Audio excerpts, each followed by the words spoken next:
Good morning and welcome to the daily cyber briefing for Thursday, the 31st of October. That's Halloween. Haha. Enjoy. Right. Okay. So I'm Stephen Ridgway, and these are some things that you might want to think about today in the world of cyber. So there is a new version of a piece of Android malware known as Fake Call, which now is a more serious, more significant piece of malware than the previous versions were. This version installs itself as the default call handler. So yes, you do have to give it permissions for that.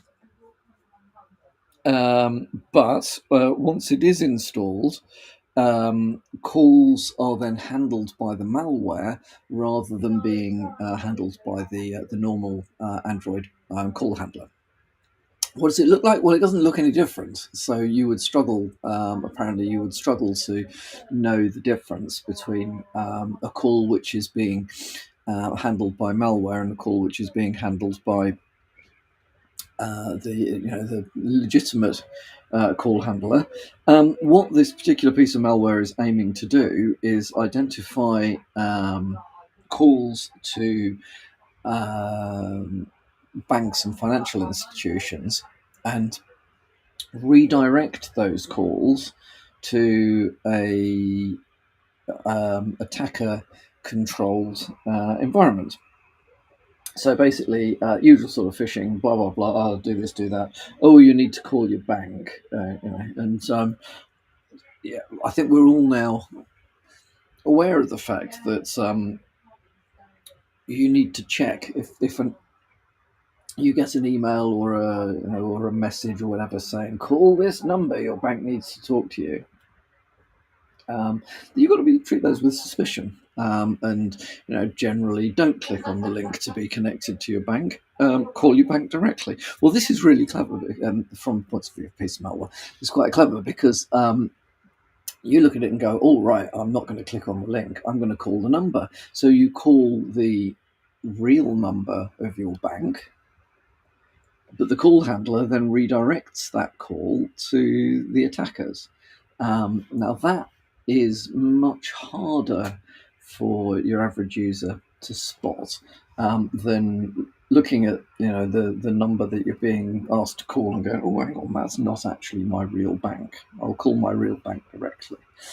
So it is interesting. It's an interesting concept. I think something that we need to think about a little. The article in Security Affairs explains the kill chain of this particular piece of malware, this particular group, reasonably well. I think it's currently not common in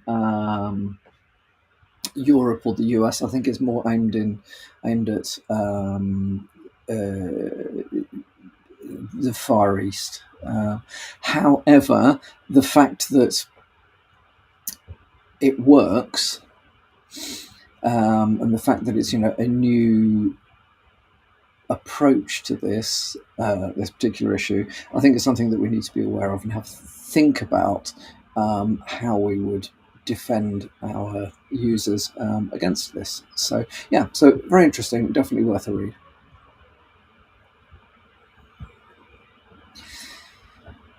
So Chinese attackers have been shown to have been found to have been active in Canadian government networks for 5 years.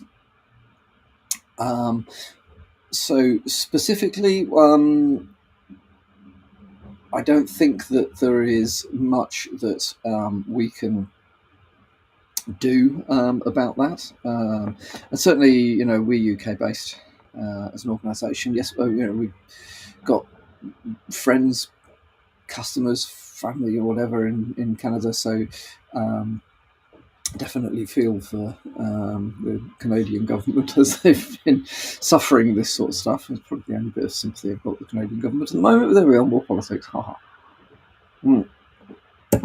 So the reason I want to bring it to your attention is that it demonstrates something which we have seen regularly, that Chinese adversaries do aim for long-term presence within environments that they've compromised.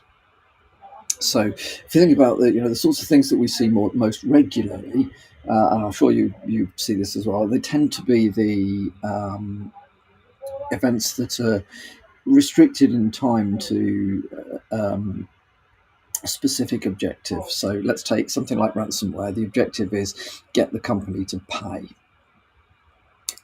So your dwell time as an attacker, your dwell time within the victim's environment will be long enough for you to exfiltrate enough data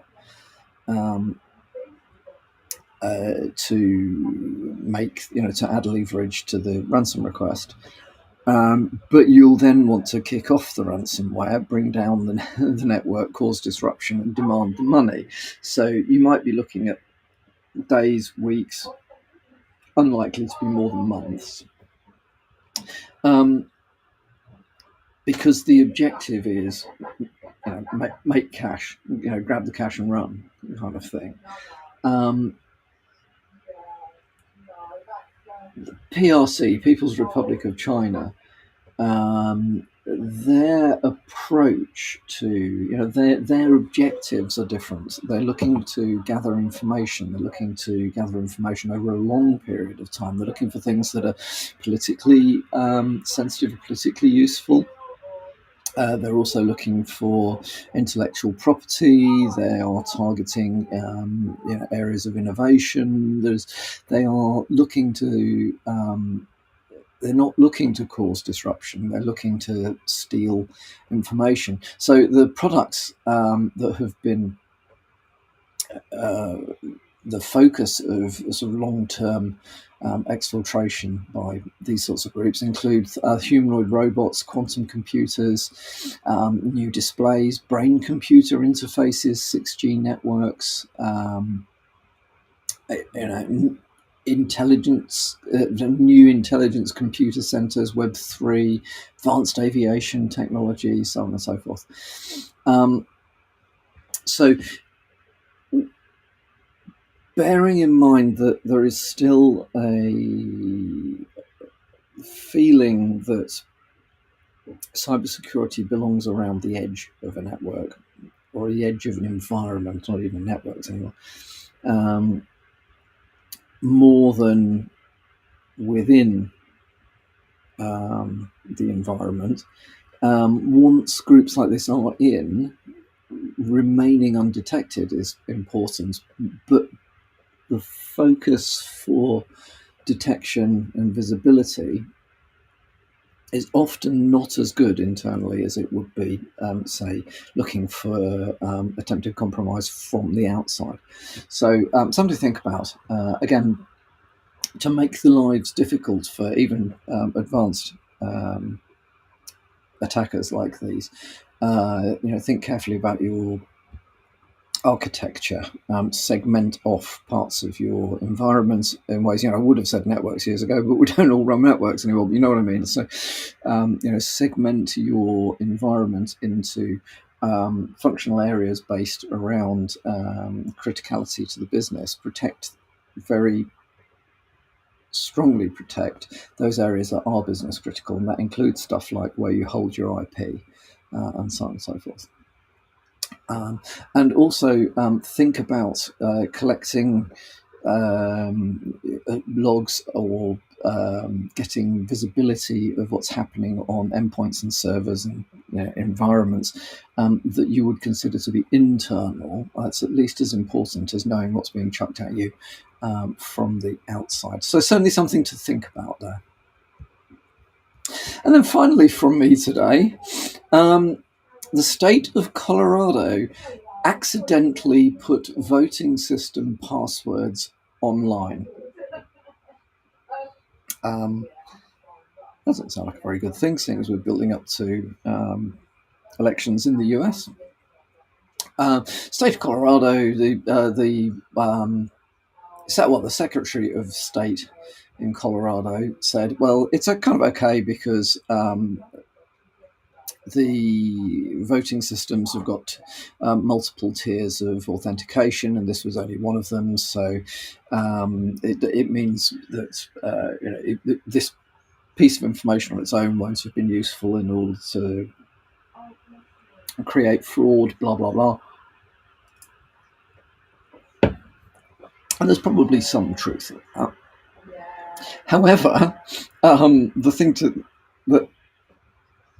the counter argument is, well, let's say you've got two tiers, two-part passwords, or which is fairly common, I think. Certainly, if you try to log on to government things in the UK, you might well have multiple parts to the codes that you have to put in order to gain access. However, once one of those has been compromised, you can't have to just write that off from a security perspective. It's no longer providing any security. So you're now down to one piece of information. So that is definitely, I would say, undermining the security posture of Colorado's voters. So that is, I think, an interesting one. The other thing is the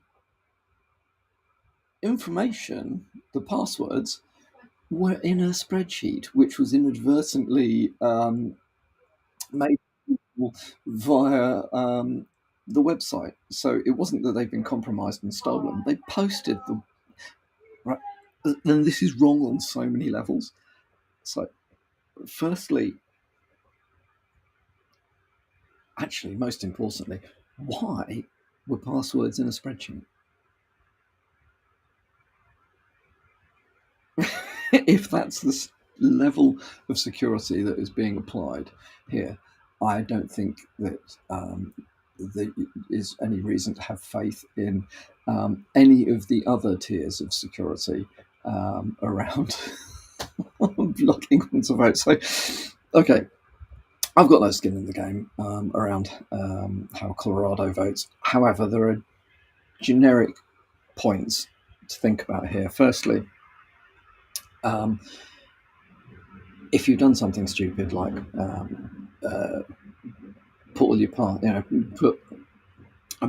load of critical passwords into a spreadsheet and then put it on the web, don't then send out the message that it's all okay, really. I think that just demonstrates that you don't get it, you don't understand, and that most likely there's a whole load of other nasty stuff going on in the background that people will now worry about.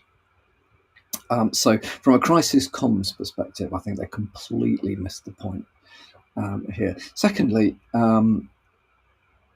seriously think about how this stuff is being secured. Colorado, I know, prides itself on being the gold standard for election security. Well, if this is the gold standard, goodness only knows what all the other standards are like. If this is what you're aspiring to get to, you've got to be starting from a pretty low level. So there's things to think about there, but mostly a key thing is, in this specific case, why were the passwords in a spreadsheet at all?